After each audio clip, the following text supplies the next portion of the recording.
Bonsoir à tout le monde. J'espère que ça va bien. On est en live en ce moment sur la chaîne de la Fondation des gardiens virtuels avec Héloïse, la coiffeuse geek, qui est juste là. Et ce soir, on reçoit une invitée bien spéciale, Ludipsy. Allô, je suis content de t'avoir avec nous autres à soir, Colin. C'est super le Salut. fun. Comment ça va? Oui. Ça va bien, ça va bien. Ben oui, c'est comme des retrouvailles parce qu'on s'est déjà, on a déjà collaboré, on a déjà discuté auparavant. Fait que Presque dans une ancienne rebonjour. vie. Presque dans une ancienne Une vie. autre époque. Et dans ton côté, Hello, comment ça va? Ça va bien, ça va bien. J'ai fait beaucoup de routes aujourd'hui. Un peu fatiguée, mais ça va. C'était de ma faute. C'était moi le problème technique, gang. C'est moi qui étais pas là. On voulait pas mettre la faute sur personne. L'important, c'est qu'on soit Je, là. je vais prendre le blâme. C'est moi. C'était ma faute. Si on est en retard, je suis full désolée, mais au moins, je suis pas morte. T'es Fait resté Oui, en voilà. mode. La sécurité ça aurait été avant pire. tout. La sécurité Oui, avant c'est ça. tout. Exactement. Ce soir, un petit peu comme la dernière fois lorsqu'on avait reçu Jonathan, ce soir on reçoit Ludipsy. Question de démarrer peut-être un petit peu nos discussions. Est-ce que je peux te laisser te présenter, Elsa, de Ludipsy? Quel est ce monde-là? Ça fait un bout, nous, on s'est Ah. parlé. On s'est parlé, il y a encore des épisodes qui existent de nous deux qui se parlent dans le temps où j'étais C'est vrai. encore jeune. Est-ce que tu peux te présenter, s'il te plaît? Oui, ben oui, ben oui, c'est une autre époque quand j'avais les cheveux longs. Euh, oui, ben c'est ça. Qui suis-je? Ben, c'est ça, mon nom c'est Elsa. Donc, dans la vie de tous les jours, je suis psychologue clinicienne. Donc, je travaille comme psychologue en milieu public, privé, excuse-moi, clinique, en virtuel et en présentiel. Donc, je combine un peu les deux. Puis, je travaille avec enfants, ados, adultes dans mon quotidien. Puis, je fais de plus en plus de l'accompagnement parental. Donc, c'est une clientèle avec qui j'aime bien travailler, les parents, puis de parler de plein de choses, que ce soit la relation parent-enfant, l'utilisation des jeux dans la dynamique familiale et aussi beaucoup de, de gestion des écrans, encadrement du numérique. Il y a beaucoup de questionnements par rapport à ça avec les parents. Et à travers de ça, ben, je suis aussi gamer. J'aime beaucoup tout ce qui est jeux de société, jeux de rôle, jeux vidéo. Donc, j'ai une approche qui intègre beaucoup les jeux aussi en santé mentale en général. Et c'est ça qui m'a amené à fonder Ludipsy en 2020, d'où le fait qu'on On s'est déjà jasé. s'est déjà jasé à une autre époque. Euh, puis avec Ludipsy, au départ, c'était beaucoup de la création de contenu. Tu sais, j'avais un blog, un podcast, une chaîne YouTube où je faisais plein de choses. Entre autres, j'aimais beaucoup faire un peu comme vous faites en ce moment, tu sais, mettre des personnes de l'avant, des créateurs, créatrices de jeux, des gens qui jouent à des jeux qui voulaient partager leur passion. Puis ça a évolué comme ça. Puis maintenant, avec Ludipsy, je fais des formations, des ateliers ludiques dans des organismes avec des associations professionnelles aussi. Ouais. Puis je suis en train de, là, je vais en parler peut-être plus en détail, mais je suis en train de mettre en place un rassemblement d'intervenants et de professionnels qui utilisent le jeu en santé mentale pour vraiment faire une reconnaissance, une promotion du jeu en santé mentale. Donc, C'est sûr qu'on va en voilà. reparler tantôt d'un petit peu tout ça. On va essayer de décortiquer Oui. aussi tout ça parce que c'est beaucoup d'infos d'un coup. Et en fait, Ouais. ben, tu sais, revenons aux bases. En fait, je pense que la chose qu'on peut dire, c'est qu'on le sait, nous, avec la Fondation des gardiens virtuels, on a le travail de rue numérique. On a des approches un peu innovatrices, si je peux le dire de cette façon-là, qui sont là depuis Ben oui. plusieurs années. Mais on se rejoint beaucoup avec Ludipsy. C'est pour ça que moi puis le sens, se connaît dans une autre vie que je dis, mais en même temps, c'est quasiment encore du pareil au même. Le rapport aux écrans, le rapport aux jeux vidéo, de le voir comme non seulement, pas tout le temps un défi ou une problématique, mais comme un bel outil aussi qu'on peut utiliser, dans ce contexte qu'on reste dans le sein. Là, on s'entend qu'on ne faut pas tomber Oui, dans oui. l'excès de l'autre côté. Mais je pense que la dernière année, tu dois y avoir goûté toi aussi au niveau de tout ce qui est commission des écrans, tout ce qui est il y en a eu de la jasette par rapport à ça. Euh, Toi aussi, tu dois arrêter mêlé un petit peu dans tout ça, finalement, tout ce brouhaha-là dans la dernière année. Ah, j'ai lu toutes sortes de choses. Puis je trouve ça toujours intéressant parce que quand on parle de santé mentale, moi j'ai comme deux chapeaux. Tu sais, j'ai le chapeau de psychologue avec mon ordre professionnel où tu sais, il y a vraiment comme une certaine rigueur puis une éthique à Ben oui. respecter. Puis j'ai mon chapeau de personne qui aime jouer, mais qui a aussi, tu sais, qui met l'accent sur les saines habitudes de vie puis la conscience quand même à travers le jeu. Fait que ce que j'aime bien, c'est que je combine les deux pour essayer de bien outiller, guider, accompagner les joueurs, les joueuses, les familles. Puis moi-même, au final. On en parlait un petit peu tout à l'heure en arrière-plan, là, mais juste tout ce qui est la sédentarité, je pense qu'on en avait parlé au dernier épisode, Ouais. mais en tant que travailleur autonome, psychologue en virtuel, ben, je suis assise à longueur de journée. Fait que, c'est aussi simple que ça, quand je conseille les familles, ben, c'est aussi de l'appliquer à moi-même. J'ai ma montre qui me le dit, OK, c'est le temps de te lever, puis là, il faut que je bouge, puis bon, bref. Comme tu nommais, il y a vraiment ce bel équilibre-là entre s'amuser, utiliser le jeu, mais aussi la santé mentale et saines habitudes de vie. Puis c'est juste d'arriver à décortiquer tout ça. Puis on lit tellement Ouais. de trucs sur Internet, sur les médias, que des fois, c'est hyper anxiogène aussi. Ouais. Moi, je vois beaucoup de parents et de familles qui sont dans l'anxiété de ne pas savoir s'ils font bien les choses ou pas. Fait que des fois, d'aller se renseigner puis de décortiquer ça, c'est super intéressant. On a déjà parlé je pense que c'était lors de la deuxième épisode au niveau des fake news, de tout ce qui est fausse Ouais. information. Je vais le ramener comme ça, Ouais. mais est-ce que, puis là c'est une question qui me vient direct comme ça n'a pas tant rapport avec les services que tu donnes, mais en même temps, je me demande, de ton côté, quand tu es sur le terrain avec ces familles-là, est-ce que toi aussi tu en vois au niveau de la fausse information, de la désinformation qu'on voit en ligne sur les écrans, c'est ci ou telle affaire, c'est ça. Est-ce que tu en vois beaucoup de ça aussi? Ah oui, beaucoup. Oui, oui, oui. Mais tu sais, il y a ce côté-là très, ben, l'information basée sur la peur, mais c'est peut-être ça dans Ouais, les fake news que vous aviez parlé, là, mais tu sais, il y a beaucoup, surtout dans les sujets qui stressent énormément, tu sais, tout ce qui est la parentalité, ça fait extrêmement peur. ouais. Vous pouvez savoir, là. Oui. Donc, donc je pense que c'est facile à travers les médias, à travers l'information et la désinformation, de se créer aussi beaucoup d'anxiété. Donc, une grosse partie aussi des saines habitudes de vie en général, qui est de revenir à la base, d'aller chercher de l'information, puis d'aller chercher de la bonne information. Ouais. C'est pour ça que je trouve ça super intéressant, autant avec la Fondation des gardiens virtuels, autant avec d'autres professionnels en ligne. C'est que ça ne vient pas assurer à 100% que c'est crédible et professionnel, mais il y a en tout cas, c'est dans mes valeurs, il y a une belle crédibilité, puis il y a généralement plus de recherche scientifique derrière quand c'est un professionnel d'un autre professionnel qui vient donner de l'information. D'où, je trouve ça génial quand D'où c'est l'intérêt. Ben justement oui. tout Oui. l'intérêt d'être bien encadré puis euh, d'aller partager l'information. Fait que, même les médias peuvent être utilisés pour aller s'informer, mais c'est d'aller chercher aussi les bons médias pour éviter les fake news. Ouais. Parce qu'il y Oui, en a. puis même les médias, des fois, ils manipulent un peu, soit avec le titre, l'information, puis des fois, les gens vont juste lire le titre, vont pas lire l'article, C'est vrai. vont partir en peur, puis là, commencer justement à donner de l'information qui est pas véridique parce qu'ils n'ont pas pris le temps, justement, Mhm, de mhm. lire un peu plus loin que le titre ou le premier paragraphe, tu sais, de l'article. Fait que ça aussi, on disait, on en a parlé, on le dit aux gens, c'est vraiment important, tu sais, c'est prendre le temps de se faire une belle esprit Ouais. critique, puis de lire au complet, puis d'aller contre-vérifier aussi, s'assurer qu'on a bien compris l'information avant de commencer à envoyer ça à tout vent, mais on est aussi dans une génération avec les réseaux sociaux, tout est rapide, l'accès à l'information, c'est vite. Partager quelque chose, c'est à un clic tout le temps, fait que c'est ça. On essaie de conscientiser les gens à Ouais, utiliser oui, c'est beau, les réseaux sociaux, c'est des belles plateformes, ça peut être super utile, mais l'utiliser de la bonne façon. T'sais, comme tu dis, revenir aux bases, se poser des questions, puis pas perdre notre esprit critique aussi là, au travers de tout ça. Là. exact. Puis on embarque dans tout ce qui est la sécurité informatique aussi, Ah la, oui. la sécurité numérique.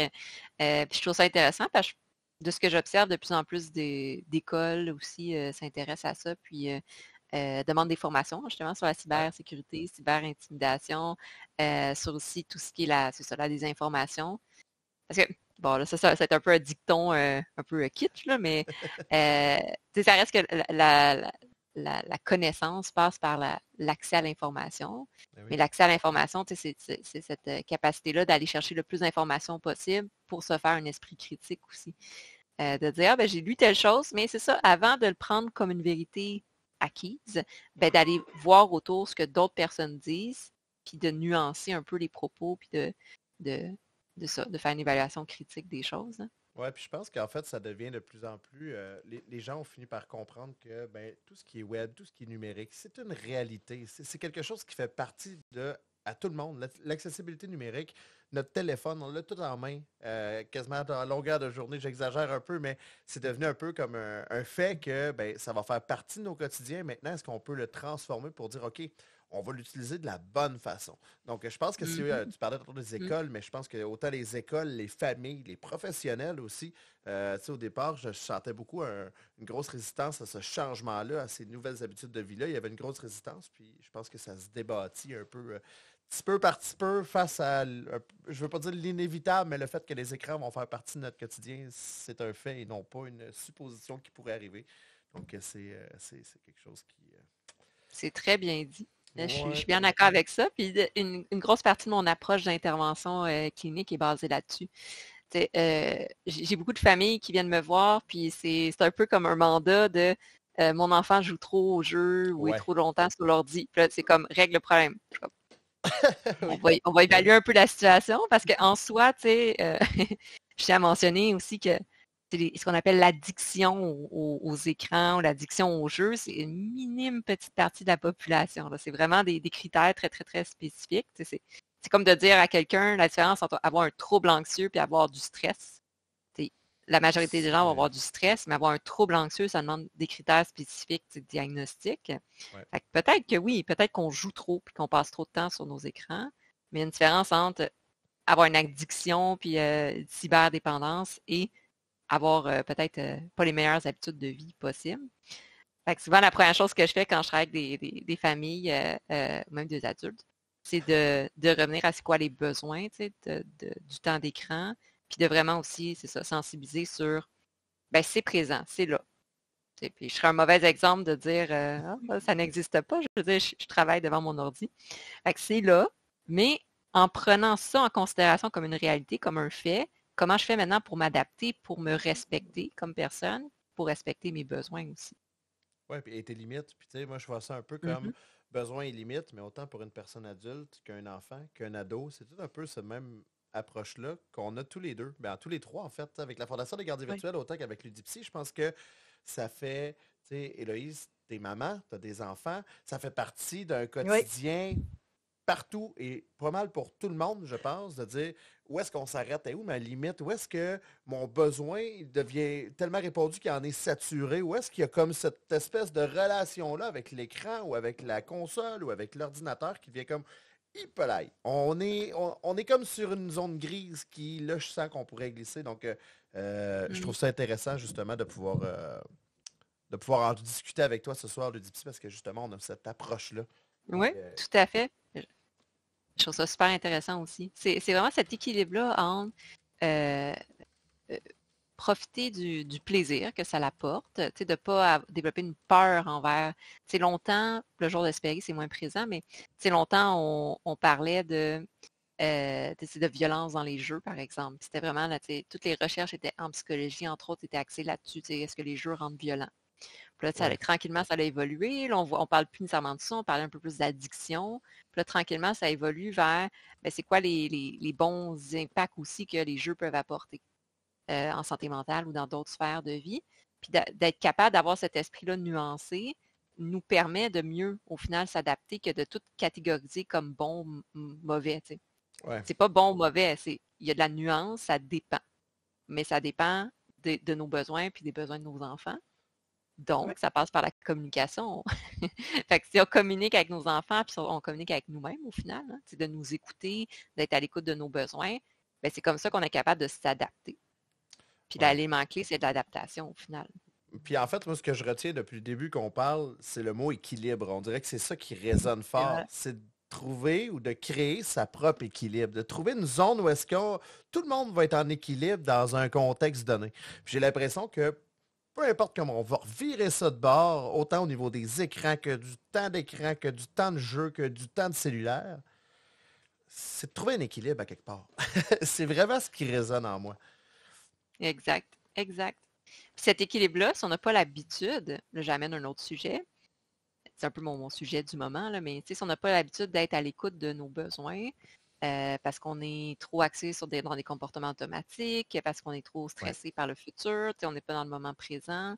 Ce qui va se passer, c'est qu'on ne va jamais pouvoir bien identifier nos besoins, puis on va juste subir les conséquences Ouais. de ne pas être à l'écoute de nous. Fait que là, on va développer des douleurs au dos, on va avoir faim, on va avoir soif, on va avoir mal, on va mal à la tête. Tu sais, notre corps va nous envoyer des signaux pour dire hey, il y a de quoi qui se passe. Puis on peut régler ça en allant chez des professionnels physio, chiro, ostéo, tout ça. Ouais. Ou on peut aussi revenir à la base qui est OK, qu'est-ce qui a déclenché tout ça? Puis c'est la même chose au niveau de la santé mentale. Tu sais, si je commence à être anxieuse, si je commence à avoir des pensées, pas nécessairement des idées noires, mais tu sais, je commence à me sentir irritable ou à me sentir down, OK, je peux régler ça, mais à la base, qu'est-ce qui m'a amené à me sentir comme ça? C'est rarement une seule chose. Puis je me trompe ou c'est rarement aussi... C'est difficile à identifier, en fait, quand on vit cette anxiété-là, de retourner à d'où est-ce que ça vient. Parfois, c'est là qu'on peut avoir besoin d'un coup de pouce supplémentaire aussi. Ça peut aider d'avoir un avis extérieur neutre. Et c'est là qu'on est là. On est là. Ah, et voilà! Effectivement, c'est vrai. Puis, je vais faire un petit speech ici, là, mais au final, j'ai quand même beaucoup de personnes qui arrivent en me consultant puis qui me disent ah, je sais pas si ça en vaut la peine, puis tu sais, ah, je veux pas prendre la place de d'autres personnes. Je vais le nommer ici, là, toutes les raisons sont bonnes. Dans ce sens qu'il y a des personnes qui consultent parce qu'ils ne comprennent pas, il y a des personnes qui vont consulter parce que OK, j'ai un trouble anxieux, je veux régler ça. Il y a des personnes qui ne le savent pas, mais ils ne sentent juste pas bien, puis ils ont besoin de parler, puis à un moment donné, hop, en parlant, il y a un déclic qui se fait. Il y a des personnes de tous les âges aussi. Moi, je nomme ça à chaque fois, mais quand j'ai des personnes âgées, comme 70, 80 ans qui viennent me voir, puis je suis comme never too late, là, genre, se sentir bien, never too late. Il n'est jamais trop tard. Là. Puis en fait, on dirait que pour plusieurs personnes, puis peut-être là en ce moment, on est en direct, mais pour ceux-là qui vont écouter aussi, peut-être que quelqu'un va se reconnaître là-dedans, mais des fois, quand on est dans une spirale où est-ce qu'on vit de l'anxiété, où est-ce qu'on vit justement un paquet de trucs qui tournent vite, on en vient même à se dire, ben tu sais, être bien, c'est vraiment fait pour moi, on finit par même remettre ça en question. C'est triste, mais c'est aussi une réalité qui peut venir quand la spirale, la routine de vie devient, qui navigue dans cette anxiété-là ou dans ce stress-là ou dans cette difficulté quotidienne-là. Ben, je pense qu'on peut tout ensemble, les trois, dire que oui, tu as le droit d'être heureux, tu as le droit d'être bien. C'est du travail, mais ça se fait. Il y a des professionnels qui sont là, l'UDIPSY est là, les travailleurs de rue numérique sont là, et sinon, ben, il y a un paquet de ressources aussi qui peuvent donner un coup de pouce, puis pourquoi ne pas l'essayer puis aller chercher un équilibre, justement. Je ramène encore mon équilibre, mais je suis quasiment tannant avec ça, mais je pense que c'est important Ben, je pense que c'est la base. Ouais. Dans la vie, si tu n'as pas d'équilibre, puis que tu es tout le temps justement déséquilibré, comment tu veux que ça aille bien? Tu sais, essaye de... C'est comme être sous tout le temps, puis s'en aller tout le temps tout croche. À un moment donné, tu vas trouver ta vie dure. Là.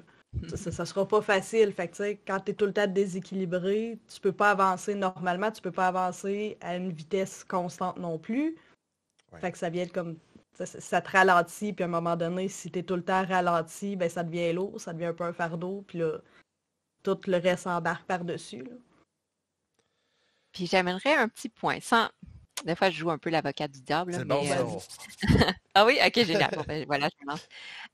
J'en ai mis autre chose parce que ce que j'observe beaucoup en travaillant de plus en plus avec des parents, c'est même l'inverse. C'est qu'il y a trop une recherche de ce qu'on appelle le parfait équilibre. Tu sais, d'être sur son X, là, on entend souvent ça. Ouais.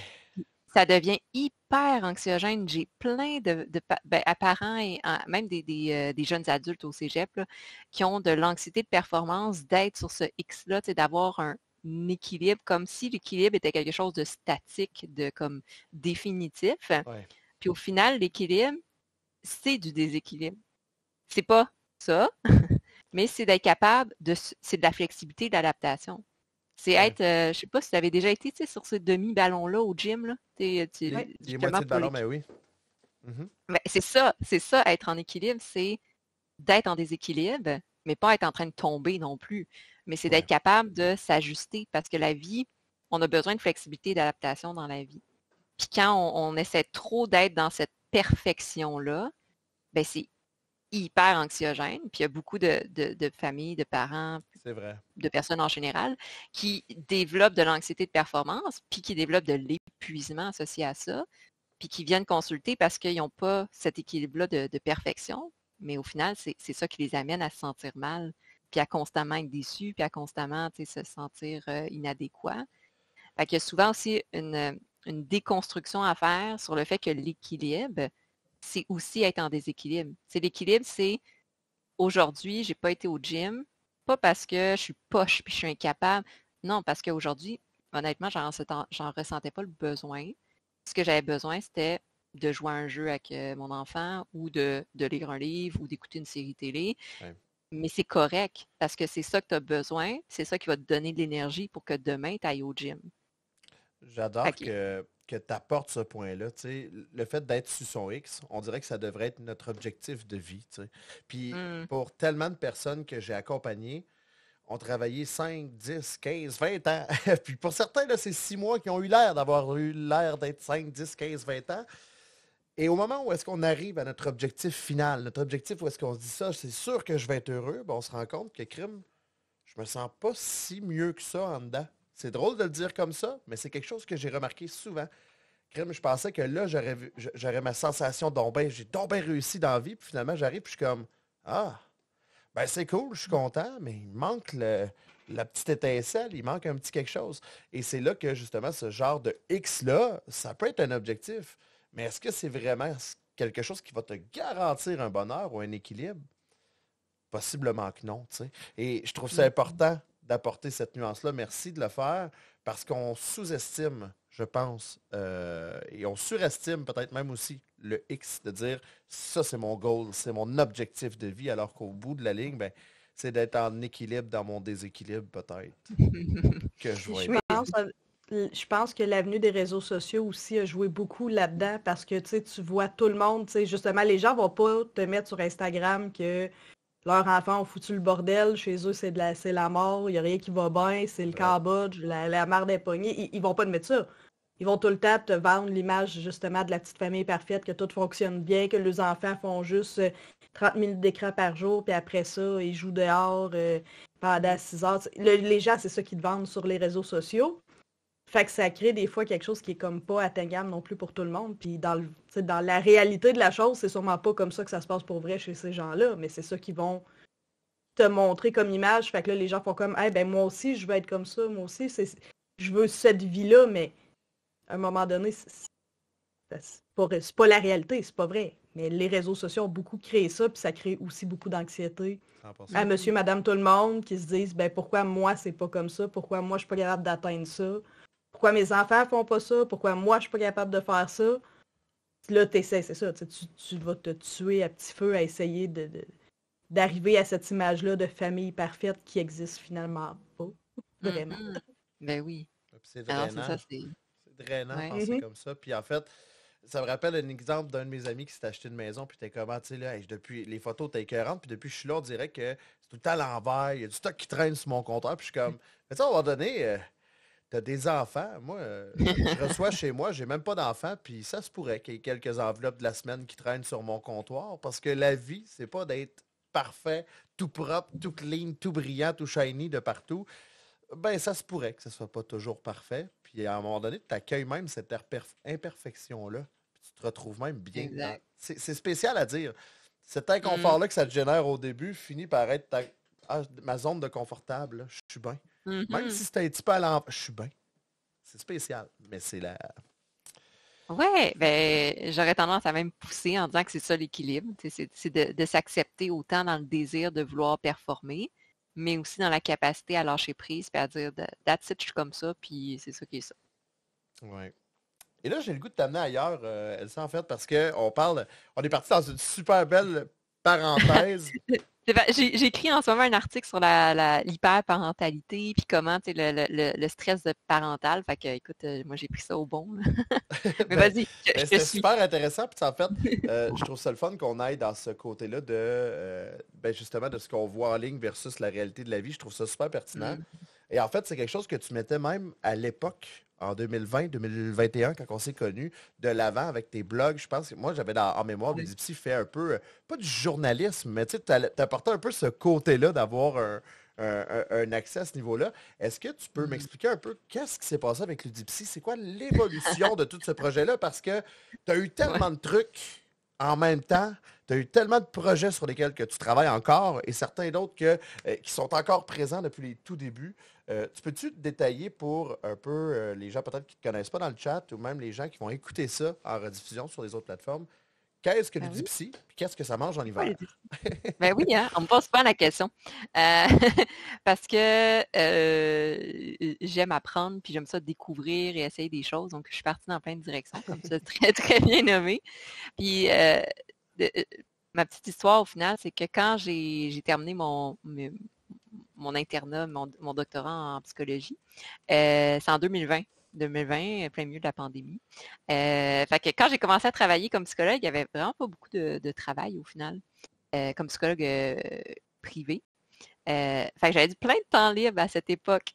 Et j'avais toujours voulu faire un blog.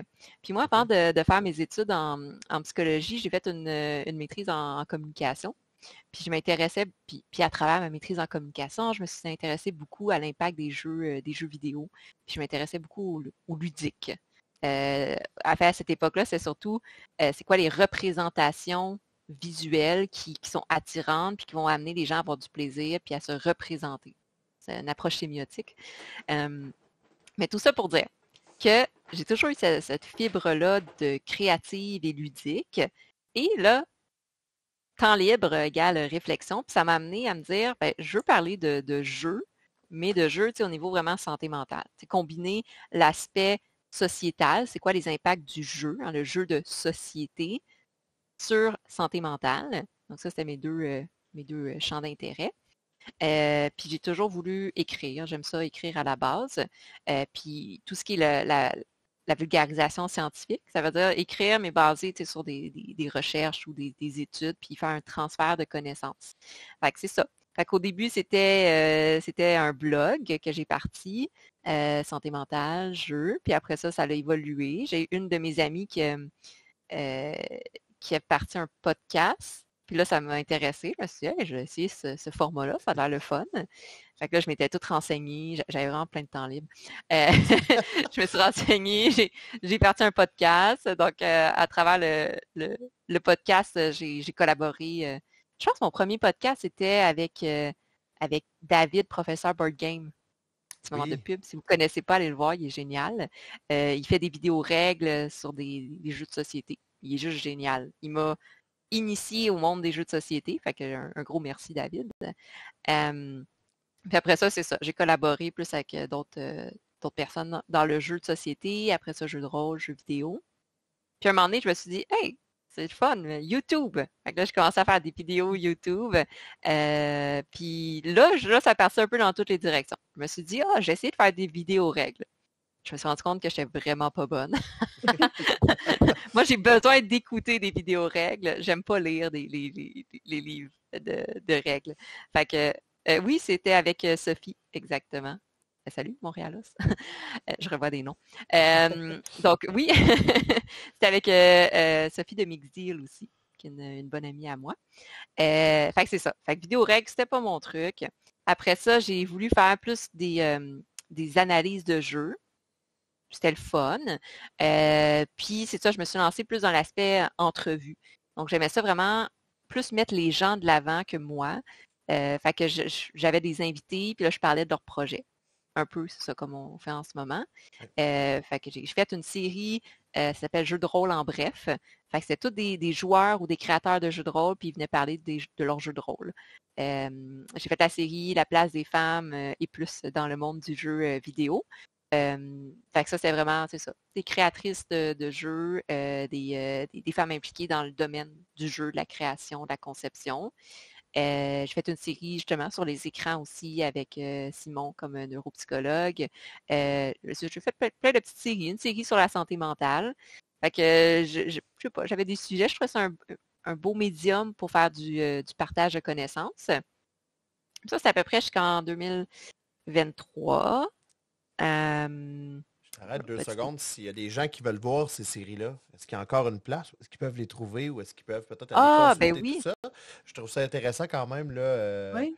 de le mentionner, mais je peux mettre le Linktree, dans le fond, dans le chat. Donc, Mhm. tous tes réseaux vont être liés. Ah, On pourra génial. également les mettre lors de notre publication du podcast, donc du balado sur toutes les plateformes. C'est où est-ce qu'on peut trouver ça, toutes ces belles séries-là que tu as fait pendant plusieurs années? Oui, ben c'est sur la chaîne YouTube de Ludipsy. Donc, tout est là. Je les ai même toutes classées par catégorie. Fait que c'est quand même assez accessible. Parfait. Si ça ne vous tente pas d'écouter des jeux de rôle, ben, il faut aller plus dans le jeu vidéo. J'ai la partie jeux de société. J'ai la partie plus santé mentale. Ça, c'est des petites capsules où j'explique des concepts en santé mentale. C'est quoi l'anxiété de performance? C'est quoi la phobie sociale? C'est quoi? Bon, tout ça. Puis j'ai une partie aussi plus sur le développement de l'enfant. Ça, c'est la partie qui s'en vient. Parce qu'à travers ça, j'enseigne aussi au cégep en psychologie puis sur le développement de l'enfant. Puis là, j'ai comme plein de contenu. Puis là, je me dis, OK, il faut que je fasse de quoi. Fait que là, je pensais faire des petites capsules éducatives pour permettre aux gens qui sont intéressés à comprendre le développement de l'enfant 0-12 ans. Donc, avec des petits conseils ludiques aussi.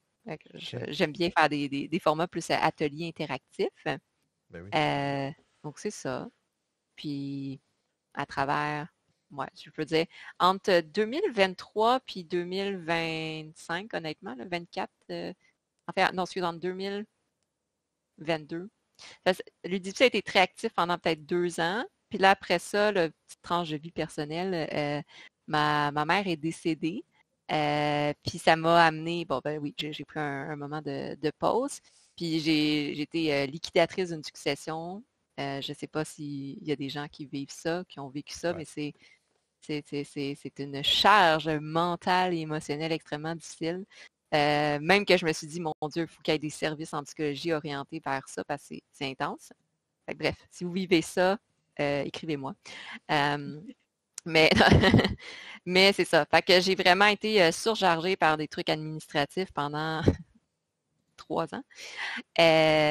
Puis c'est ça. Donc, tous mes projets ont continué, mais à un rythme vraiment plus lent.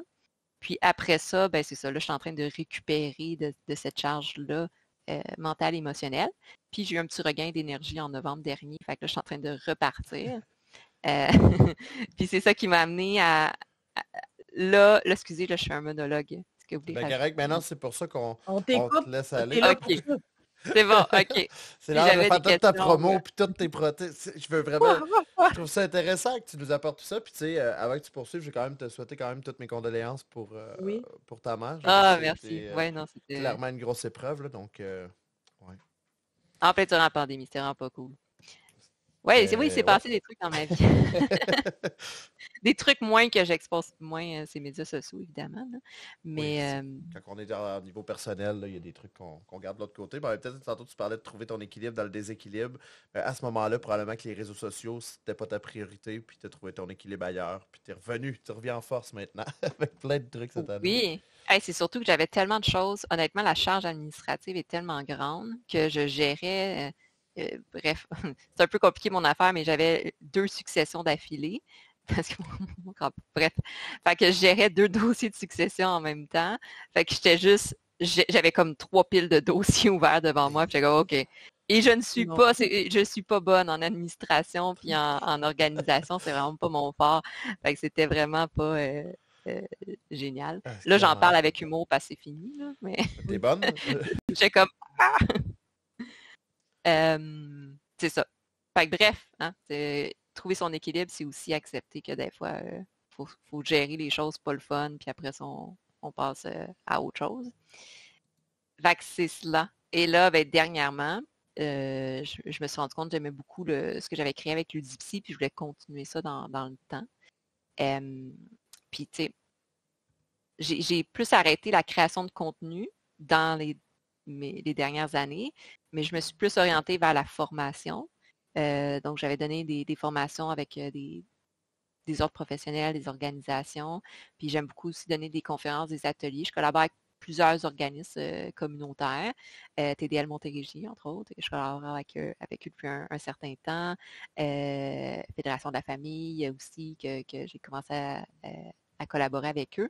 Fait que c'est le fun. Je me rends compte, j'aime vraiment le partage communautaire, puis informer les gens. Bref, je pense que c'est dans une autre profession, j'aurais été, je sais pas, peut-être journaliste ou vraiment le transfert de connaissances. Et là, où j'en suis en ce moment, j'ai pris une posture un peu, je veux dire entrepreneuriale. J'aime pas trop le terme dans le sens, c'est plus une coopérative sociale que je veux faire, plus qu'une entreprise, parce que j'aime pas ça être là puis les autres là. Ce que j'aime, c'est le co-développement. Parce que je suis en train d'essayer de créer en ce moment une coopérative. En gros, c'est différents professionnels qui ont chacun leur expertise, mais qui se rassemblent pour créer des projets ensemble. Parce qu'une chose, je me suis rendu compte, c'est que, je ne sais pas si vous le vivez, je pense que ça va être intéressant d'en parler. C'est beau la création de contenu, c'est le fun, mais ça reste beaucoup de temps seul à réfléchir puis à créer des choses quand on travaille seul. Fait que là, avec Ludipsy, je suis en train de plus mettre en place du travail d'équipe, mais pas juste recevoir des invités, mais vraiment co-créer avec des personnes. Donc là, c'est ça. J'ai co-créé des formations, des ateliers. Je suis en train de co-créer un programme justement en accompagnement numérique pour les familles, mais aussi pour les intervenants en santé mentale, donc pour informer. Mais il n'y a pas tout le monde, même dans les intervenants en santé mentale, il n'y a pas tout le monde qui connaît bien c'est quoi les jeux vidéo, c'est quoi Twitch. Oui, Donc, c'est ça, le côté numérique. exact. Ça, on l'entend beaucoup. Fait que je suis comme, ben, genre, je peux quand même en parler. Fait que, puis j'aime ça enseigner. Fait que ça, j'aime bien. Donc, tout ce qui est le côté formation, donner des ateliers, j'ai commencé à donner des ateliers dans des écoles, ça, j'adore. Puis ce qui est le côté aussi co-développement de jeux, ça, c'est l'autre partie que je suis en train de mettre en place parce que j'utilise des jeux, mais j'ai aussi un côté très créatif qui a pris de bord un peu avec les études. Mais c'est ça. Fait que là, je suis en train de mettre en place de la création de jeux en santé mentale, mais qui serait vraiment ludique puis éducatif. OK. Ça, c'est là que Ludipsy s'en va. Oups! C'est vraiment bien pour C'est rire. très cool. Très, très C'est le cool. fun. En fait, c'est on voit l'évolution aussi. Puis ton évolution, j'imagine, autant en tant que personne que professionnel, tu sais, je veux dire, on débute, on essaie des trucs. Il y en a qui ont clip peut-être un peu moins, puis il y en a d'autres qui ont fait waouh, ça, ce bout-là, j'aime ça, tu sais. Puis j'ai quand même la question parce que tu continues de pratiquer au niveau de la. C'est-tu de la psychothérapie ou de la. C'est quoi qu'on. Je ne veux pas nommer puis que ça soit pas la bonne chose, mais tu continues de pratiquer en tant qu'intervenante ou psychologue au Oui, oui, quotidien, non, ouais. c'est ça. Moi, mon quotidien, en fait, c'est je suis psychologue, psychothérapeute, je fais de la psychothérapie, donc psychologue clinicienne. Puis, de temps en temps, j'enseigne aussi au cégep. Ça, c'est. Puis plein de petits trucs à côté, là, mais c'est principalement ça. Et Fait que le reste, c'est. Oui. et tout retard connexe, c'est ce qui était écrit au bas du contrat quand tu as commencé à être tu l'as signé. Ça vient avec. En fait, je me demandais, là, tu as sorti un site internet. Est-ce que tu veux qu'on en jase Oui. aussi? Je sais que Ouais, ouais. tu as travaillé fort en plus, fait qu'il faut au moins le montrer. Oh my God. En plus, tu vois, on parlait d'anxiété de performance un peu tantôt, là. Je suis pas Ouais. satisfaite, mais écoute. En fait, OK. on aurait vu le avant-après. Je suis quand même fière de moi, mais je suis pas satisfaite. Mais OK. écoutez, j'ai passé un mois là, à travailler sur mon site internet pour l'optimiser. Il était tout carré, tout. Je voulais le rendre interactif. Mais oui, bref, tu peux le présenter, hein. Ben, en fait, il est rendu très beau, ton site internet. Bravo! C'est. Yeah! Et en fait, tout se trouve là-dessus. Si les gens veulent te contacter, j'imagine que ça se passe là aussi ou ils te contactent sur tes réseaux sociaux? Euh, Vous pouvez me contacter sur mon site. J'ai mes réseaux sociaux aussi, mais je pense que j'ai mis par courriel. Tu sais, pour tout ce qui est psychothérapie par courriel, c'est la manière la plus simple. Je ne réponds pas tant par Messenger, par exemple, et autres. Puis tout ce qui est collaboration avec Ludipsy, je pense que je l'avais mis là, dans la section coopération. Vous pouvez me contacter soit par courriel, sur Messenger. Messenger principalement. Instagram, ça me prend plus de temps à répondre. TikTok, je me perds. Mais ouais, non, courriel, c'est quand même une manière, c'est mon outil de travail, là. Je suis tout le temps là-dessus. Et justement, je remets un petit peu ton Linktree qui est dans la boîte de discussion. Si les gens souhaitent te contacter, c'est tout à possible là, via toutes tes pages. C'est très cool. C'est très, très cool. Puis là, tu parlais de l'atelier dans les écoles et tout ça. Tu as commencé justement à Ouais. développer ces trucs-là. Tu vas parler de quoi? Je suis comme curieux pour être intervenant dans une école secondaire au quotidien. Je suis comme curieux de savoir qu'est-ce que tu peux proposer aussi. Oui! Ah! Ah, c'est cool. Ben, un peu de tout, honnêtement. Je fais des... Dans les écoles, ça va être sur la cyber-intimidation et la cybersécurité. Fait que c'est pour ça, tantôt, je trouvais ça intéressant. Ben oui. Dans les organismes communautaires, souvent, c'est plus dans les relations par-enfant, par le jeu, le développement des fonctions exécutives. Parce que dans mes champs de connaissances, je me spécialise, je mets des guillemets, là, je ne suis pas une experte, mais je me spécialise dans le sens que je fais beaucoup de formations continues là-dessus. Mais tout ce qui est la neurodiversité, donc TDL, TDAH, tout ce qui est le fonctionnement du cerveau par rapport aux fonctions exécutives. Puis je m'intéresse aussi beaucoup à tout ce qui est la diversité sexuelle de genre, diversité culturelle. Ça, c'est mon background en communication interculturelle qui vient. Fait que je travaille avec les communautés autochtones aussi. Donc, bref, je combine différents champs d'intérêt. Mais dans les organismes, c'est surtout par rapport aux relations parents-enfants, la parentalité, l'utilisation des jeux vidéo dans la relation parent-enfant, puis tout ce qui est le sentiment de compétence parentale aussi. C'est très cool. Ça, qui est le côté Vraiment. autant Ludipsy que Elsa, psychologue, là, mais les deux se rejoignent bien, je trouve. Ben en fait, on dirait que ça fit, excusez-moi le terme, là, mais ça Oui. fit bien. Non, ça fit. Ça fait très bien. En fait, j'ai une question qui me vient un peu en tête. Tu sais, je travaille beaucoup aussi au niveau de la neuroatypie ou neurodivergence. Bref, il y a comme un peu Ouais. plusieurs façons de l'apporter, mais on parlait tantôt d'excès au niveau des écrans ou peu importe le style d'excès. Est-ce que tu vois une espèce de corrélation entre une personne qui justement va avoir une neuroatypie ou tout ce qui est TDAH, etc., et l'excès par rapport aux écrans, aux jeux vidéo? Est-ce que c'est quelque chose que tu as vu une espèce de lien entre les deux? Ben, si je me fie, exemple, à la littérature scientifique, oui. OK. Principalement à cause, si exemple, on parle du TDAH, le trouble du déficit de l'attention avec ou sans hyperactivité, c'est surtout le volet comme impulsivité OK. impulsivité, puis dysrégulation, problème de régulation émotionnelle. L'aspect aussi, tu sais, recherche de dopamine, là, évidemment. Mais dans le fond, on revient un peu avec les habitudes de vie. C'est-à-dire, c'est pas toutes les personnes avec un TDAH qui vont, tu sais, développer des mauvais comportements de consommation de jeux, mais c'est qu'il y a une prédisposition parce que quand on a un TDAH, par exemple, on a plus d'impulsivité. Impulsivité veut dire plus de difficulté à inhiber certains comportements, à s'empêcher de faire telle chose. On a plus, je dis on parce que j'ai un TDAH, on a plus de difficultés au niveau de la régulation émotionnelle. Ça veut dire, ben, des fois, tu sais, c'est plus facile de dire, ah, ben, je continue à jouer même si je suis frustrée, puis ou même si je suis fatiguée. Hein? 100%. Puis on a un peu plus de difficultés des fois dans tout ce qui est à l'écoute de soi aussi. Tu sais, puis, fait que, oui, ça peut amener, on va dire, des problématiques au niveau du temps de jeu, par exemple. Si on observe les enfants aussi qui ont un TSA, par exemple, bon, Ouais. là, ça dépend c'est quoi les champs d'intérêt.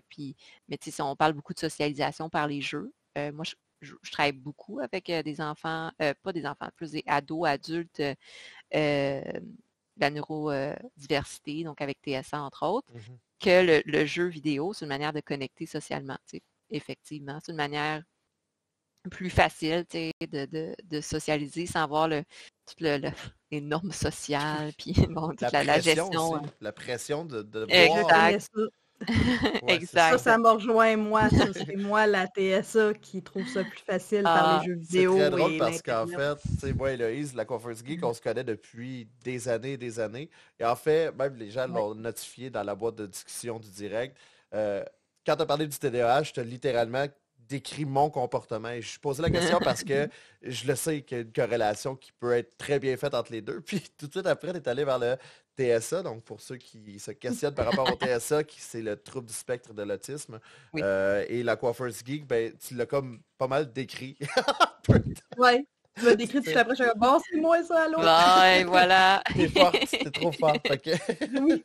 Elle nous a saisi déjà, là. direct, elle a compris notre dynamique, là. J'ai fait mes recherches. Ouais, c'est ça. T'as écouté les autres épisodes du podcast, d'après moi, pour savoir à Oh, peu j'ai près tout qui on serait. analysé, là. Oui, J'ai c'est tout... ça. Tout avec Elle a mon pris crayon. Elle a dit, je J'ai vais vos les grilles de rappeler, eux personnalité. autres, là. Ah oui, c'est très, très drôle. En Mais fait, c'est super pertinent de voir l'approche que tu viens d'amener là. d'aller Mm. chercher ça dans les deux cas. Puis je prendrais une personne qui a un tag, un trouble de l'anxiété généralisée ou quelqu'un qui vit une passe plus difficile, ben, ça se pourrait que, même si c'est pas du jeu vidéo, moi je fais souvent la corrélation avec du Netflix ou avec une game de hockey. Puis là, finalement, on va aller vers un autre game de hockey qui finit à 1h du matin parce que c'est dans l'Ouest, mais on va l'écouter quand même parce que jusqu'au bout, je vais aller me chercher cette espèce Mm. de sentiment de sécurité d'être ailleurs que dans mon quotidien qui peut être lourd de pression sociale, de pression d'anxiété, bon, peu importe les stimuli Mhm. extérieurs, tu sais. Je trouve ça super pertinent de la façon que tu l'apportes aussi à soi. Exact. Puis, tu sais, si je parle on va dire d'un aspect personnel, puis ça a été nommé dans le chat, je trouve ça génial aussi, là. Mais tu sais, tout ce qui est la batterie sociale aussi, Ouais. c'est la manière de vivre, on peut en parler longtemps, vous me retiendrez, là, mais la manière de vivre les interactions sociales est vraiment différente aussi avec la neurodiversité, puis même dans la neurodiversité aussi, là. Donc, des fois, tu sais, à travers le virtuel, à travers les jeux, tu sais, d'avoir un. Exemple, à travers le jeu, c'est qu'il y a un sens à l'interaction sociale. Tu sais, des fois, on socialise, mais à travers quelque chose d'agréable puis de structuré aussi. Tandis que juste socialiser dans la vie de tous les jours, ça peut être vraiment lourd, puis ça peut être très épuisant pour certaines personnes. Fait à travers ça, tu sais, c'est encadré, c'est sécurisant, mais ça permet aussi de socialiser. Tu sais, entre ça et ne pas socialiser, ben, socialiser à travers un jeu, ça mène immensément de bienfaits.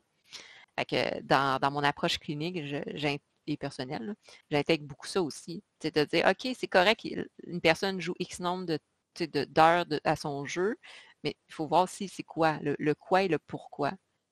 Puis parfois, tu sais, il y a des impacts autant positifs là, ou plus positifs que négatifs. Puis des fois, c'est de relativiser, notamment dans la socialisation, puis notamment aussi dans le sentiment de compétence, le sentiment de confiance en soi, la capacité de connecter avec les gens. Que, ouais, je trouve ça intéressant de faire beaucoup de sensibilisation par rapport à ça, là.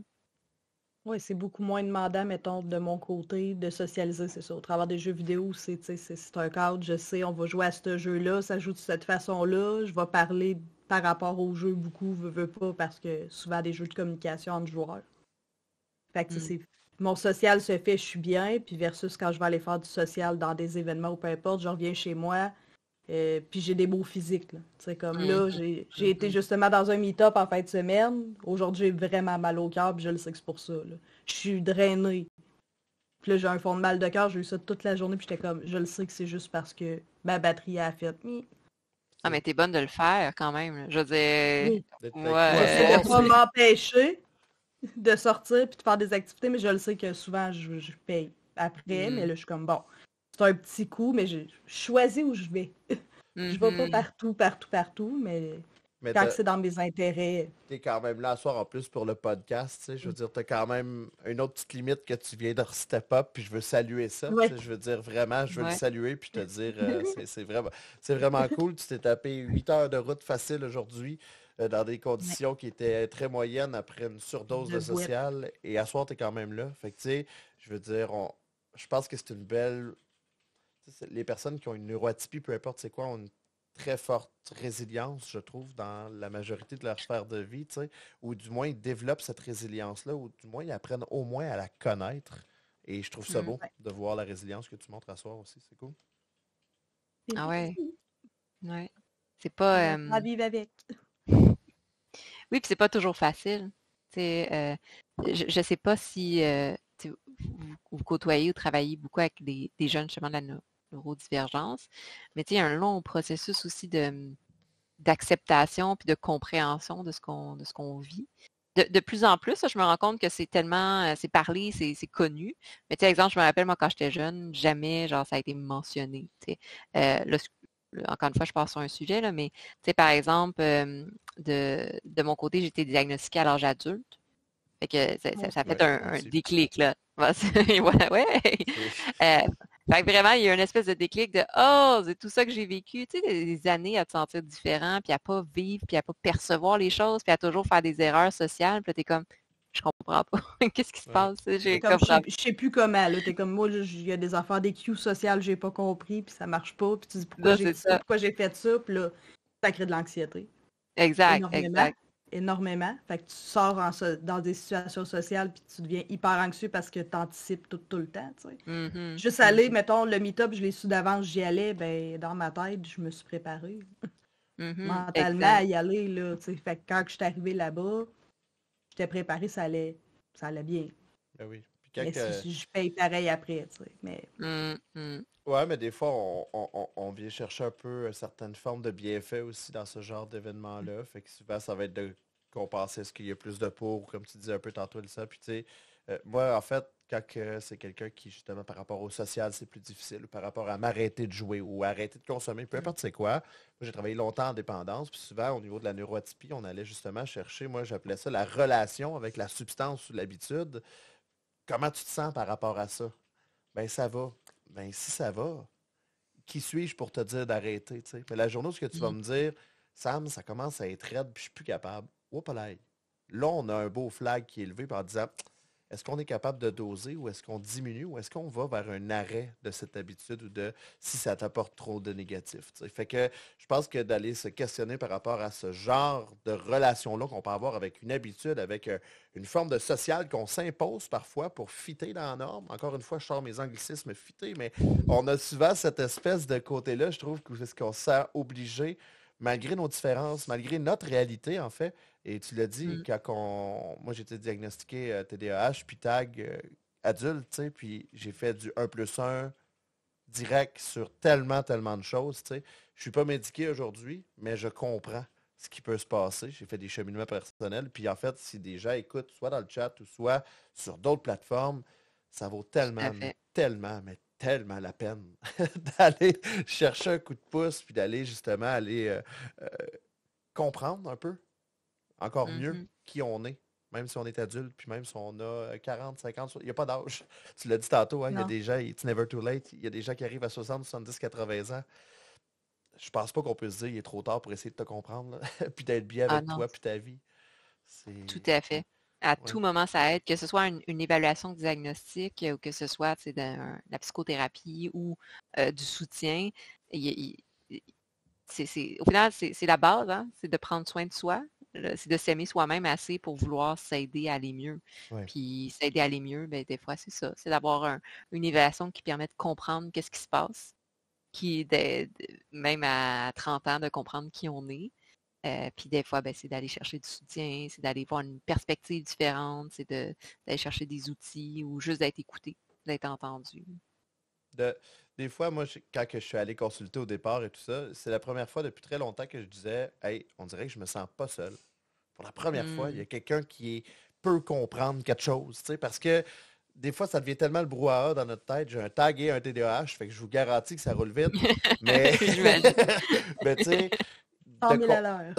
mais tu sais, peu importe notre réalité, d'avoir quelqu'un qui nous fait sentir bien, puis t'as le droit d'être comme ça, même si ça ne fit pas partout, quel tort qu'on se sent bien. Tu sais, d'avoir cette espèce de pression-là qui se retire pour la première fois rendu à 30 ans, de dire, t'as le droit même de pas être comme on devrait tout être dans cette belle norme sociale-là. Mm. Ouais, non. Ça se peut que ça soit pas ta réalité à toi, tu sais. Puis ça se peut que ça te crée des maux de cœur si tu y vas quand même. Mais en même temps, on comprend des trucs. C'est Ouais. ça. Puis en Mais sachant ça, ça a valu ben, la peine. C'était le fun. Clairement.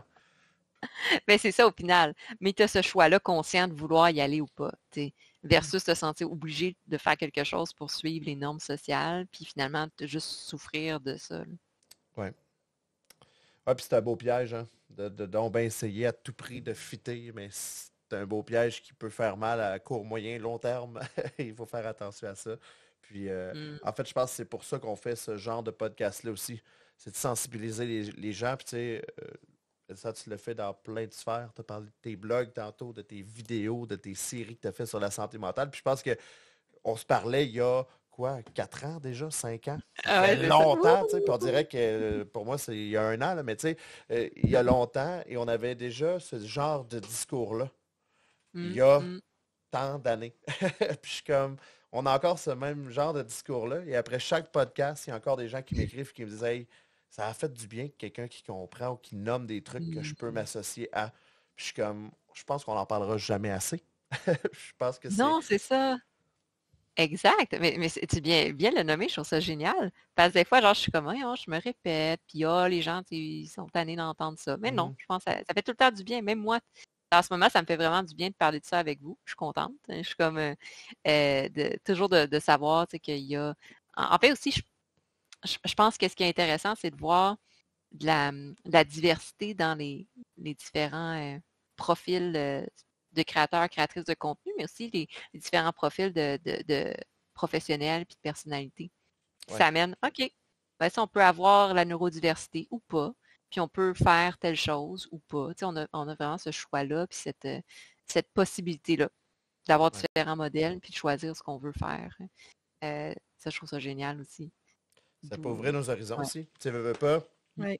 Je pense que pendant très longtemps, tu l'as nommé, tu sais, moi j'ai 31 ans, puis même quand j'étais jeune, il y avait du TDAH, puis c'était pas mal ça. Tu sais, on n'allait pas plus loin que ce genre de diagnostic-là. Les choses sont allées à une vitesse fulgurante, mais dans le temps, il y avait beaucoup de préjugés par rapport à TDAH, mais par rapport à tout le reste, c'est de la méconnaissance, c'est des préjugés, des choses qui parfois sont en dedans de certaines personnes qui ont pris pour acquis, c'est rendu des croyances qui sont cristallisées. De déconstruire ça, c'est long. On a l'impression de se répéter. J'ai l'impression de péter à même brou depuis 6 ans, ou bientôt 7 ans que je suis créateur de contenu. Puis au bout de la ligne, je me rends compte que ben, c'est un travail qui est de longue haleine. Tu sais. Puis c'est pour ça qu'on a l'impression de radoter, de parler de la même affaire, mais au bout de la ligne, je pense qu'on radotera jamais assez. Et c'est. Exact. Ouais. Puis je pense que tu sais, on voit des gens dans la boîte de discussion, mais autant nous trois qui parlent ce soir que les autres invités ou que les travailleurs de rue numérique, que Ludipsy, bref, tout ce qui se fait dans cette sphère-là, j'ai pas mon dire que c'est complémentaire, que tout le monde travaille ensemble vers l'atteinte d'un jour, peut-être qu'il y aura plus de personnes qui auront une compréhension réelle de ça. Tu sais, de cette... Mm. En tout cas, il me semble que je me sentais presque dans un discours Oui, mais oui, let's go. peut-être Wouhou! décollé, C'est ouais. motivateur, là. Mais c'est vrai, c'est très vrai en fait. Mais ça prend ça, je pense. Tu sais, Ouais. ça prend c'est drôle à dire, là, des modèles ou des personnes, juste des personnes qui le nomment. Moi, je me rappelle la première fois que je l'ai dit, puis que je l'ai affirmé devant des clients ou devant, tu sais, en création de contenu, tu sais, de dire, ben oui, j'ai un TDAH. Tu sais, Mm. il y a comme une appropriation aussi de qui on est, puis beaucoup de clarification. Puis même des fois aussi, il y a un sentiment de bien-être d'enfin fitter dans quelque chose. Puis, tu sais, TDAH, c'est pas ça, là, c'est genre ça, là. Ben, comme le Dans le sens. TSA, tu sais. Ah ouais, ouais, Ouais, ben le oui, TSA, c'est très, très large, là. la neurodiversité, bon, bref. Ouais. Fait qu'au final, tu sais, ça veut dire quelque chose puis pas grand-chose en même temps, là. Mais juste de soi-même pouvoir se comprendre, puis après ça, se reconnaître. C'est se comprendre et se reconnaître dans certaines choses. Ouais. Puis après ça, je me suis rendu compte que tu sais, dans mon groupe social, j'avais beaucoup de personnes dans la neurodivergence, puis que tu sais, il y a des choses qui fit, qui connectent dans la perception du monde, la compréhension aussi. Puis que justement, on est tous différents, mais on arrive à se reconnaître et s'accepter comme on est. Je Ouais. pense que ça, c'est Ouais. super important. On parlait d'équilibre dans du déséquilibre. J'ai l'impression que je reviens au départ. Mais en fait, moi, il n'y a Ouais. jamais un moment où est-ce que quand j'ai accepté, ben gars, ça roule en dedans, j'ai un tag, j'ai un TDAH, puis tu sais-tu quoi? Je me sens en équilibre dans tout ce déséquilibre-là qui ne fit pas dans l'ordre. Ouais, Je ouais, ramène un peu ouais. le concept qu'on a parlé au début, mais je trouve ça beau qu'on revienne un peu à cette discussion-là vers la fin de notre podcast. Tu sais. Puis Ouais. je pense que la Coiffeuse Geek, c'est un peu ce que tu as vécu aussi dans ton cheminement personnel. Ouais. C'est beau, se Mm. retrouver en équilibre dans son déséquilibre, de trouver son... C'est Ouais, spécial, tu sais. ben, pour vrai, la journée que tu as ton diagnostic dans les mains, puis que tu prends le temps de le lire, puis que tu réalises que, hey, tu sais, moi, je lisais ça, puis je pleurais, puis je me disais, mon Dieu, c'est moi. Hmm. Mm. Je suis comme ça, genre, puis c'est venu comme valider tous mes ressentis dans ma vie. Puis à cette heure, c'est comme une des premières choses que je nomme aux gens quand je rencontre des gens nouveaux. Genre, je leur dis, ben moi, je suis TSA. Fait que moi, je fonctionne comme ça socialement. C'est comme ça que je me sens bien. Puis, tu sais, je le dis souvent, j'aime pas me faire toucher par les gens dans la vie. Fait que, tu sais, je vais leur dire si je te fais un câlin. Mais, tu sais, dans des événements, les gens vont me voir aller des fois te donner des câlins, puis des fois, c'est juste, justement. Mais c'est plate parce que il y a des fois où, oui, je vais donner des câlins parce que là, je suis dans un événement, puis il y a des choses de la boisson d'impliquer. Mais il y a d'autres fois aussi que je vais comme en fin de semaine, tu sais, je le faisais aussi parce que socialement, c'est comme Il bien faut. vu. Tu sais, les Ouais. gens, c'est ce qu'ils Mm. veulent. Mm. Fait que, tu sais, des fois, je le fais un peu comme de reculons. Il y a des gens à qui je suis à l'aise de le faire, mais tu sais, règle générale, moi, je le dis aux gens, tu sais, j'étais ça, j'aime pas me faire toucher. Fait que, genre, mais qu'on se voit, on va, tu sais, avoir un eye contact-ish, puis on va se dire bonjour, puis on va jaser, mais ça va comme rester comme ça, tu sais. Ouais. Avant, je me forçais à faire beaucoup plus de choses qui me mettaient dans des situations où j'étais pas bien. Parce que depuis, tu sais, je veux dire, quand on est tout petit, nos parents nous disent, ben, quand tu arrives à quelque part, il faut que tu ailles donner les petits becs ses joues, il faut que tu dises Oui. bonjour, faut que tu t'agisses d'une certaine façon, parce que la norme sociale, c'est ça. Fait que t'es drillé un peu comme ça, mais t'es jamais bien. Tu sais, tu le fais, mais t'es tout le temps avec un sentiment où t'es pas bien. C'est T'es pas triste. toi-même. Je trouve ça triste de... Pour fitter, parfois, il faut s'imposer un moment d'inconfort. Il faut Ah ouais. plier. Ouais. Ça fait partie... Tu sais, je veux dire, dans une année d'intervention, j'aide des dizaines, voire des centaines de personnes différentes avec qui je vais avoir la chance de discuter puis de pouvoir essayer de les accompagner. Puis Ludipsy, je suis certain que dans ton mandat, c'est la même chose. Puis c'est quelque chose qui revient tellement souvent de « Ouais, mais j'avais pas le choix parce qu'il faut. Il faut que je le fasse. Je suis obligé de le faire. » Tabarouette que ça me fait de la D'un autre peine. côté, mais d'un autre côté, on est là à se battre pour que le consentement soit reconnu dans toutes les sphères de la Ouais. vie. Mais on va plier à faire des choses qui nous mettent pas à l'aise, qu'on veut pas nécessairement faire. Puis je me dis, mon Dieu, faut qu'on se respecte une petite affaire de plus, puis dire, tu sais, moi, mettons, ça me fait pas à l'aise, fait que je le ferai pas. C'est non, je veux pas que tu me touches. Non, j'aime pas ça. J'aime pas les câlins, j'aime pas ce contact social-là. Mais c'est vrai qu'encore aujourd'hui, parce qu'on a tellement été drillé que c'est ça, parce que c'est le même, puis on s'en fout que tu te sentes pas bien là-dedans, faut que tu le fasses, parce que socialement, la vie fonctionne comme ça. Mais c'est ça. Mais de l'autre côté, on apprend aux enfants, ah ben là, tu sais, le consentement, si l'ami veut pas de câlin, ben faut pas que tu lui fasses de câlin. Mais au moins, je suis contente de voir qu'aujourd'hui, on a cette approche-là avec les enfants qu'on n'avait pas dans le temps. Tu sais. Je veux dire, moi, mes enfants, s'ils veulent pas faire un câlin à grand-maman, ils en font pas, là. Tu sais, on le propose, mais ils ont toujours eu le choix. Puis quand ils disent non, c'est non, puis personne ne va plus loin. Tu sais. Moi, quand on part, par exemple, de chez ma mère, c'est est-ce que tu veux faire un câlin à grand-maman, oui ou non? Oui, ok, non. Ok, c'est beau aussi, on dit bye-bye, puis on s'en va. Tu sais. Mais ça fait partie des cités à déconstruire, je pense qu'on parlait tantôt, tu Oui. sais. Ouais. C'est pas parce que je fais pas un câlin à grand-maman que je l'aime pas. C'est pas ça. Mais non. C'est pas parce Exact. que je regarde pas un adulte dans les yeux pendant qu'il me chicane que je Je l'écoute l'écoute pas. pas. Non, c'est ça. Tu sais, Mhm. il y a toute une dynamique, je pense, de choses qu'il faut comprendre. La médecine a avancé, mais le côté de tout ce qui est psychologie puis la réalité du contact humain aussi a avancé dans les dernières décennies. Malheureusement, je trouve qu'on a une espèce de break social qui break souvent. Et c'est pour ça qu'on fait notre travail, je pense, pour sensibiliser les gens. Ouais. Ouais, puis c'est pas facile. Puis dans une approche un peu plus sociologique, tu sais, le contact entre humains est associé à la survie de l'humanité au final. Fait que, Oui. tu sais, Wow. être social, c'est vivre. Tu sais, on a besoin de vivre en Ouais. société à un certain niveau. Fait que quand on est dans certains profils de neurodivergence ou autres profils, c'est difficile parce qu'il y a un côté contre-instinctif aussi. Tu sais, de choisir volontairement de dire, ben, me respecter, c'est aussi m'exclure socialement. Donc, me respecter, c'est aussi vivre les répercussions de ne pas être un... Mm. Je pars d'un... Excusez, je pars d'un Oui, sujet. non, mais c'est correct. Non, De non, ne mais pas être c'est tellement ça. de ne pas être un être social. Fait qu'il y a un côté très contre-intuitif et instinctif dans la survie aussi. Puis ça rend ça vraiment difficile. C'est un sujet qui m'intéresse beaucoup parce que je le vis personnellement, puis je m'intéresse à aider les gens qui vivent ça aussi. Mais tu sais, comment justement trouver cet équilibre-là entre, OK, exemple, je ne veux pas, bon, je vais faire un exemple personnel. Moi, ma batterie sociale est très, très, je suis quelqu'un qui a énormément besoin de temps seul. Si je n'ai pas mon 3-4 heures de temps seul par jour, je ne suis pas fonctionnelle. Mais c'est pas tout le temps réaliste, c'est pas tout le temps possible. Puis ça m'amène, tu sais, des fois, dans des événements sociaux, tu sais, ça chute, là, puis j'ai besoin de m'isoler. Mais c'est pas bien perçu socialement. C'est se déconnecter, c'est soi-même s'isoler socialement.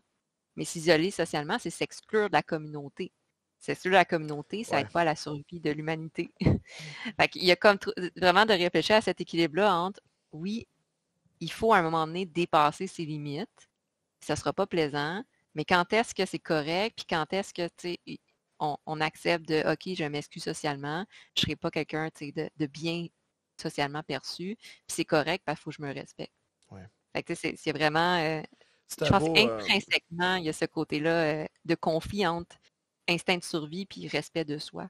c'est un gros dilemme qu'on parle là, je pense, qui, honnêtement, que tu aies un TDAH ou que tu aies un TSA Mhm.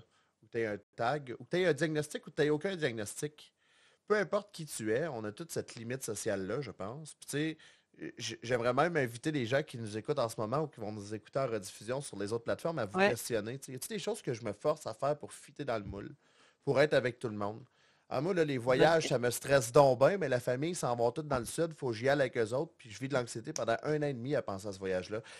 C'est niaiseux, mais je donne un exemple très basique, mais il y a plein de trucs comme ça qu'on s'impose. Questionnez-vous, puis déjà là, vous allez avoir déjà des réponses de Hey, mon anxiété, dans le fond, est-ce que c'est moi qui me l'autogénère en partie? Tu sais? Il y a ce côté de survivabilité-là, de survie-là que tu parlais. Oui, on se doit d'être social, mais quand que tu passes pas ton 4 heures ou ton 3 heures par jour seul pour te ressourcer, pour être avec toi, ben, tu tombes en mode survie parce que tu manques ton moment à toi. C'est incroyable de voir à Mhm. quel point que ces deux idées que tu nous as nommées, mais qui se rentrent dedans et qui ne fitent pas, ça ne fonctionne pas. Tu peux pas être bien au quotidien dans cette réalité-là de dire, wow, minute, t'as un peu. Tu sais, je veux dire, c'est pas juste de dire, faut que je vois du monde ou faut pas juste pas que je vois du monde. C'est que si je fais trop un ou l'autre, je me sens pas bien. Où est-ce qu'elle est ma Exact. nuance? Tu sais, il est où ma zone de confort est où dans cet éventail-là? C'est long à bâtir, mais c'est là, je pense que les professionnels peuvent vous aider euh, à justement Tout à fait. identifier ça. Tu sais. Mais oui, mais c'est un peu nos. À trouver l'équilibre. Mais ouais. À trouver On l'équilibre dans revient! On revient dans notre équilibre, dans notre zone de déséquilibre. Mais en fait, tu sais, je disais au début, on a un peu la même approche de voir tout ça comme, oui, OK, ça peut être des défis, mais on peut transformer ça en outils. Puis je ramène encore ça, mais c'est exactement l'approche que Ludipsy, autant que les travailleurs de rue numérique, avec la Fondation des gardiens virtuels, c'est tout un peu l'approche qui est universelle puis qui va même de soi. Tu sais, je veux dire, on ne s'est pas parlé pour travailler chacun notre bord pendant 4 ans avec la même approche puis la même C'est idéologie. vrai, c'est Tu es vrai. en psychologie, je suis en travail social. On est dans deux zones de travail qui sont différentes avec des approches d'intervention puis des méthodes d'intervention qui sont différentes. Et malgré ça, on Mm. réussit à avoir une approche puis une technique d'intervention puis une espèce de globalité qui se ressemble. C'est beau, je trouve. Mais je trouve ça super motivant, je trouve ça Ben ouais. encourageant, puis tu sais, c'est toujours, c'est toujours sécurisant de voir qu'il y a des approches qui nous conviennent. Tu sais, de dire, hey, ça existe. Si j'en ai Ouais. besoin, ben, je sais que ça existe. Ouais. Puis, tu sais, même comme professionnel, hein, quand on veut consulter, de savoir qu'il y a des organismes, puis il y a des professionnels, c'est oh yes, c'est encourageant. Je sais qu'il y a des gens qui vont pouvoir comprendre comment je me sens, puis qui vont aussi avoir cet intérêt-là à comprendre comment je me sens. 100%. Mhm. C'est sans être dans le jugement, mais vraiment dans cette ouverture-là, puis cette compréhension-là. Mm. Puis en fait, je trouve ça beau aussi de voir que ça peut être offert, les deux approches qu'on a bâties, les deux services qu'on a bâtis avec les années, c'est presque un continuum de services. C'est-à-dire que nous, Mhm. on est sur le terrain, on est disponible sur les plateformes, Ouais. les réseaux sociaux, mais on n'offre pas nécessairement de suivi. Parce que toi, ou, tu sais, je veux dire, tu peux offrir un petit peu plus avec Ludipsy parce que tu as cette latitude-là que nous, ben, on se doit de rester un peu comme, pas une ligne d'écoute, mais comme une ressource qui est dans le moment Mhm. présent, tu as besoin de jaser, tu as besoin de discuter avec quelqu'un, mais c'est difficile par clavardage uniquement d'apporter une personne à cheminer personnellement ou à, tu sais, à aller chercher justement ces compréhensions-là. On n'a jamais le même ressenti qu'en face à face comme on fait en rencontre individuelle, comme tu fais en rencontre individuelle, en fait. Donc, Mhm. je trouve ça beau que la personne puisse savoir que ces deux ressources-là peuvent être utilisées en Oui. continuum ou même en même temps. Je veux dire, j'ai rencontré ma psychologue, ou j'ai rencontré Ludipsy, ou j'ai rencontré peu importe, c'est un professionnel. Dans le même temps, ce soir-là, c'est une vraie soirée qui va mal. Ben, je vais aller jaser avec quelqu'un de neutre, puis je vais revenir là-dessus avec. Tu sais, je veux dire, il y a beau. Une Ouais, ouais. bel équilibre qu'on construit dans les services qu'on offre. Hey, Ben, encore ce mot-là. mais moi, Encore je trouve ça l'équilibre. génial. Je trouve ça génial parce que moi aussi, exemple, en tant que psychologue en pratique clinique, ben, je suis limitée. Il y a des choses que je peux pas tout faire. J'ai appris ça avec le temps. J'aimerais ça, mais je peux pas. Fait que de savoir qu'il y a des ressources comme les travailleurs de rue numérique, comme les fondations des gardiens virtuels, tu sais, de savoir que ça m'arrive en fait, ça m'est arrivé en fait de référer, justement, c'est vrai. Ben Ça m'est ouais. arrivé de référer parce que, tu sais, en dehors des rencontres cliniques encadrées, ben, il y a encore des besoins. Je vais où? Ouais. Puis c'est ça, puis plus que les professionnels comme ça se parlent entre eux, plus qu'il y a aussi, tu sais, c'est ça, les mêmes valeurs, les mêmes objectifs au final, ben, c'est possible après ça de se référer, puis qu'une personne soit accompagnée de A à Z, Ouais. mais dans différents milieux aussi, là. Mm. Tout en respectant l'intégrité de cette personne-là, ses besoins, ses limites, puis sa zone où est-ce que, oups, là, je sors de quelque chose que je suis à l'aise, puis c'est fine. Tu sais, je veux dire, Tout à fait, il y ben a oui. des services qui vont être plus adéquats pour certaines personnes, d'autres moins. Mais je pense que dans l'offre de services qu'on parle là, c'est quelque chose de super le fun. Puis je trouve même que ça, sans nécessairement clore notre podcast, mais que ça apporte vers une belle porte de sortie, puis peut-être même une belle réflexion pour les gens qui vont écouter ce podcast-là. Tu Tout à fait. Prenez soin de vous. sais. On le dira jamais assez. Hein? Peu Première importe, chose peu importe ce que ça veut dire Donc, pour vous. pour vous. ouais. Je pense que tu sais, ça conclut en fait très très bien notre belle soirée de Josette. Merci beaucoup, Hello, d'avoir fait le chemin pour arriver à temps et de t'être Dans la rejoint à tempête. nous malgré le Un peu en gros week-end. retard. Écoute, l'important c'est qu'on ait été là. Toujours. Puis rendu en rediffusion, là, ça c'est le fun avec les podcasts, rendu en rediffusion, le retard, personne ne va le savoir. C'est juste parce qu'on l'a dit Ben non, je l'ai dit au début, il va falloir le couper, Ah, c'est couper vrai, au il va falloir faire montage. du montage. Couper au tabarouette. montage que je suis en retard. Euh, Pour pas ça. Ben, merci d'avoir été là, puis merci, merci fait Elsa. plaisir. Encore une fois, je remets tes liens Oui, merci. au niveau de ton Merci de Linktree. m'avoir invité. Moi, j'aime ça. Je veux dire, c'est le fun de parler de mes passions, mes intérêts, mes C'est projets. vraiment intéressant aussi. Puis J'adore c'est ça. c'est le fun de te découvrir, Héloïse, puis de reparler, de reprendre Ben ouais. contact aussi. Moi, j'ai trippé. Ben, merci beaucoup. Puis malgré le temps qui a passé, je trouve que plaisir. notre discussion était aussi riche encore. C'est hyper intéressant. Ouais. Fait que je pense qu'on peut encore le dire et le redire, mais autant au niveau de la Fondation des gardiens virtuels que Son of Odin, que Ludipsy, que la Coiffeuse Geek, je pense que ça va être le fun de se rejaser, de collaborer à nouveau Effectivement. dans un Oui. futur. Là, ça Je vaudrait vais la peut-être vous peine. inviter sur mon podcast. On fera un échange. Je vais vous inviter. Hey. Allez On pouvoir est parler. prêts. On va parler de neurodiversité. Puis de... D'ailleurs, ton On est podcast, prêts. veux-tu faire une plug, question de bien terminer tout ça, ou est-ce qu'on peut trouver ton podcast? Ah, oui, ben mon podcast est sur YouTube, mais aussi sur Spotify. C'est Ludipsy, en fait. Voilà, j'ai le même nom partout. Puis ce qui va arriver sur mon podcast prochainement, c'est une entrevue sur justement, il y a le laboratoire de recherche Homo Ludens à l'UQAM qui ont produit un livre sur les jeux vidéo et les enfants. Puis j'ai une super belle discussion avec Simon qui fait partie de l'équipe justement de rédaction. Puis on a parlé, c'est ça, de jeux et autres. Fait qu'il y a ça.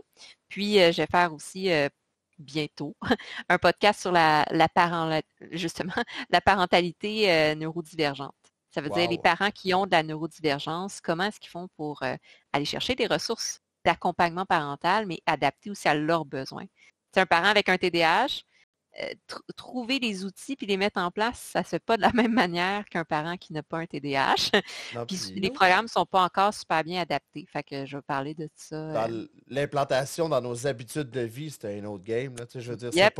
c'est pas si facile que ça que me rappeler qu'il faut que je mette un pictogramme à 18h12. Tu sais, c'est pas facile comme ça dans une tête de TDAH ou de peu importe la neurodivergence. Fait que ça va valoir la peine. On pourra justement, voilà, tous les liens sont dans le chat encore une fois. Donc, merci Merci. beaucoup, Elsa Ludipsy, d'avoir embarqué avec nous. Merci. Ça Ça sera, fait plaisir. si on fait faire un tour dans ton podcast, ce sera un grand plaisir qu'Équilibre numérique se joindra à Ludipsy dans un épisode Génial. 2. Qui sait, peut-être une suite. Oui. Donc, voilà Yeah. le lien de l'événement justement que tu avais mis Ah, qui génial. va être juste là. Donc, Ah ben oui, merci beaucoup, encore une fois, d'avoir pris le temps. Je vous souhaite une bonne fin de soirée et on y va ça fait pour plaisir. la fin Merci à tous. de notre beau podcast. Bye Bye bye. bye. Bonne fin de soirée. Salut. Bonne Bye. soirée.